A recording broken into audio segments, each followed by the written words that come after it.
les gens, pour essayer d'écarter le message que nous portons, j'ai parlé à un ami qui ne nous suivait pas depuis longtemps, qui est maire d'une assez grande ville, et il m'a dit 100% d'accord, non 90% d'accord, les Français, hein, avec toi sur les questions financières, mais tu n'as que ça dans ton programme. Alors, c'est ça qu'on a cherché à faire croire. Cheminade, le très compétent philosophe, le très compétent économiste sur cette question-là, aujourd'hui, c'est la calomnie soft. Hein.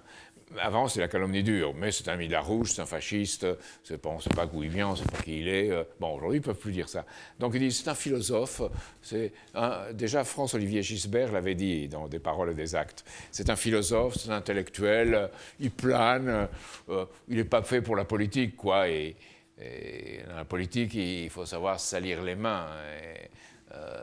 Sans ça, on ne fait pas de politique, quoi. On est un rêveur, un philosophe, mais très compétent en économie. Hein, oui. Mais justement, à force d'avoir cette compétence, il n'est plus dans la réalité. La réalité, c'est le compromis. La réalité, c'est s'adapter. La réalité, c'est de suivre le témoignage de ses sens pour décider.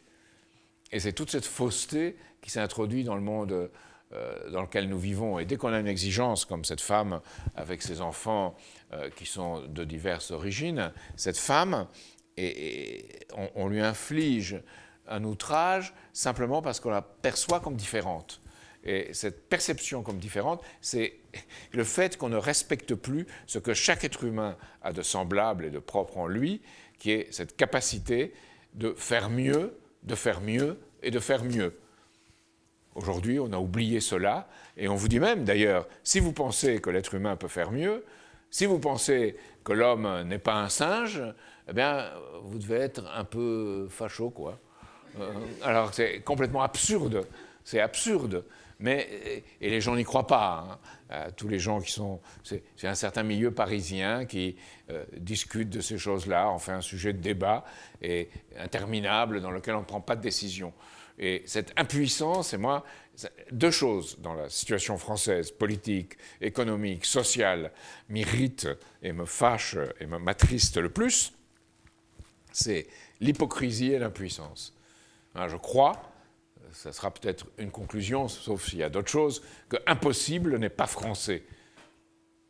Et on doit penser qu'on fera des choses que soi-même, on ne s'attendait jamais qu'on puisse faire.